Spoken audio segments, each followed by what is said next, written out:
and a Broadway musical, Alice Walker was severely criticized, especially by blacks, for the decadence of her black characters. Many people argued that she painted an unnecessarily dreary picture of black society, and that it had no positive impact on either how blacks saw themselves or on how they were perceived by non-blacks. Yet, Alice Walker has maintained that she intends the development and transformation of characters like Harpo to be a model of transformation for black men who feel that subjugation of black women is a natural order of things. Many people now consider the novel to have touched their lives in a significant way. Alice Walker has long been considered one of the most important authors of the 20th century. She has authored several novels, collections of short stories, poems, essays, and even children's books. Her work is translated into many languages and is now read worldwide.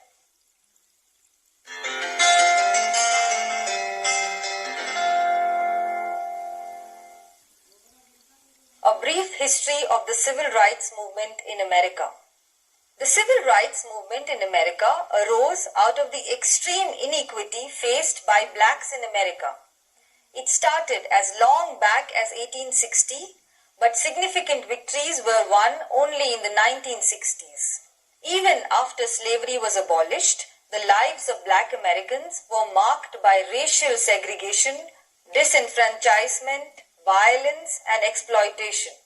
Several southern states refused to implement voting rights given to black males and other privileges of citizenship granted to blacks. The Black Power movement of the 1950s and 60s, started by young blacks unhappy with the non-violent and peaceful resistance of their leaders, was aimed at creating more violent resistance to this denial. The phase was marked by civil disobedience movements meant to bring white administration to its knees, bus boycotts, sit-ins at white-only sections of restaurants, and marches across many cities. The movement, led by now iconic figures like Malcolm X, Martin Luther King Jr., Rosa Parks, and others, was able to bring in legislative changes like the Civil Rights Act of 1964. This ended discrimination based on race, color, religion, or national origin, and forced several states and establishments to accept the Supreme Court's ruling against racial segregation in schools, offices, and public places. The Voting Rights Act of 1965 enforced voting rights, and other acts passed in 1965 and 1968 opened doors for the immigration of blacks to America and banned discrimination on sale and rental of housing for colored people. These achievements stirred many young black people to stand up for their rights.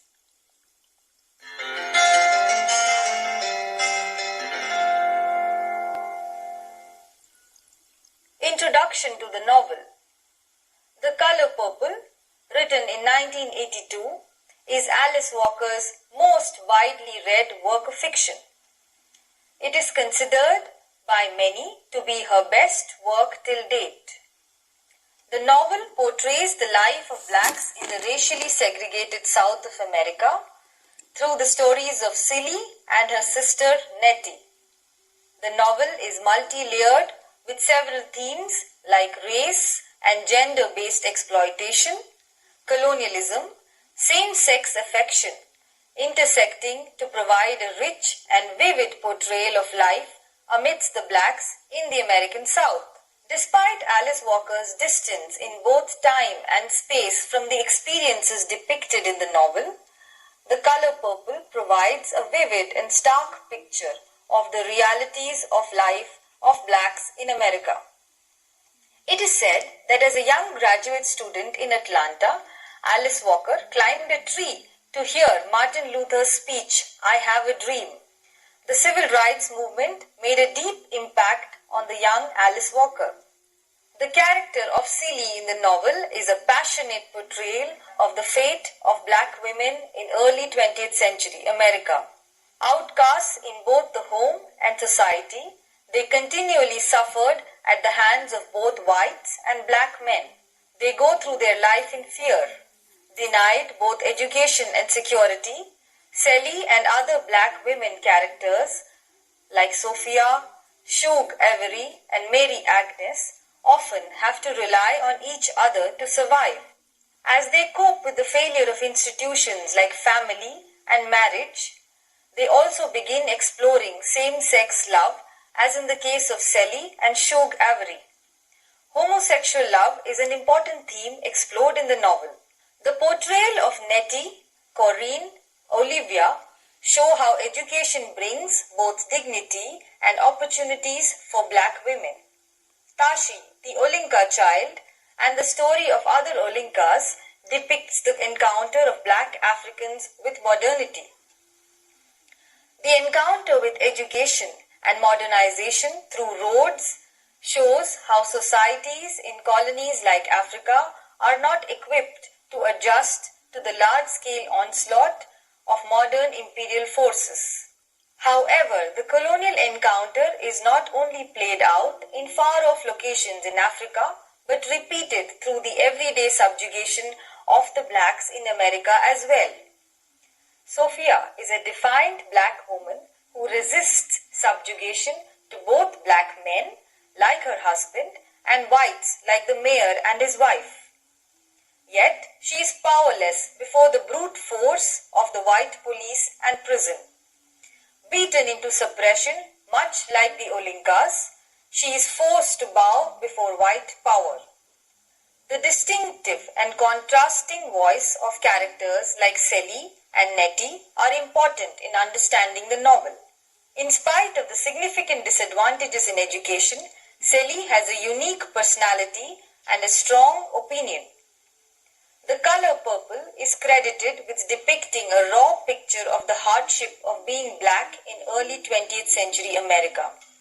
It also foregrounds the unconditional love that black women share amongst themselves, creating an important aspect of The Color Purple is the style of the novel. It is written as a series of letters, or in what is called the epistolary style. Alice Walker is the first American writer to have adopted this style of writing. The author has used this form to convey a more authentic voice of her characters. The author recedes as the audience is able to hear each character's distinct voice. The first set of letters are from Celie to God. Next, there are letters from Nettie to Celie, and then from Celie to Nettie, and then finally from Celie's letters to God again. In an epistolary novel, the author virtually disappears and readers gain a more intimate look at the characters presented. Using letters to narrate the story allowed Alice Walker to produce a distinct voice for the characters, incorporating colloquial language indicating differences in education and class. Celie first addresses her letters to God, indicating that she was reaching out to a higher authority in her misery. Since she had no one to turn to, she chose an omniscient power to complain about her troubles. When her father tries to abuse her sister Nettie, she urges Nettie to escape. When Nettie leaves, she begins writing letters to her. The other letters in the novel are from Nettie to her sister Celie. Each part of the novel is a series of one of these letters. Thus, the reader is able to discern the shift in voice that occurs with each new set of letters. The story of all the characters is not revealed at once.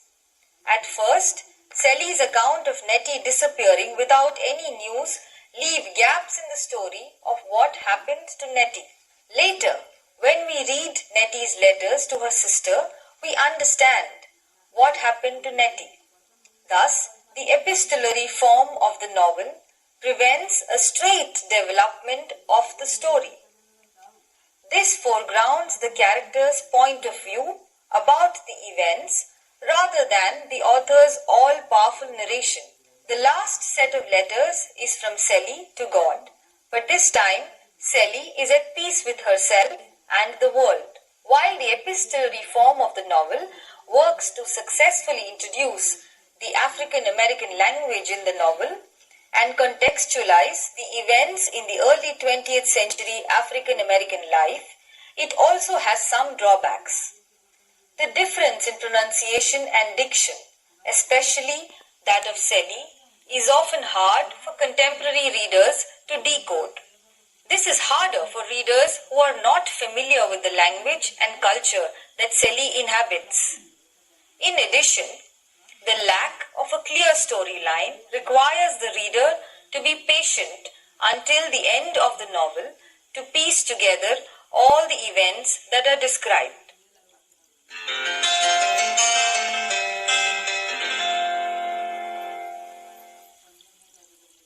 The novel opens with Celie's voice speaking to God through her letter. She is 14, sexually abused by her father, and has 2 children by him. Her babies have been taken away by her father, and her mother is too ill to help her. Her father, whom she calls Pa, has been abusing her ever since her mother became ill and couldn't gratify him. Scared into silence by him, she turns to God for guidance as she is too young and confused to understand what is happening to her. Her mother dies, and now Celie is left to look after her siblings. She is terrified when their father begins to turn his attention to her little sister Nettie. In addition, a married man, whom we only know as Mr., expresses his desire to marry Nettie. Pa refuses, offering Celie instead.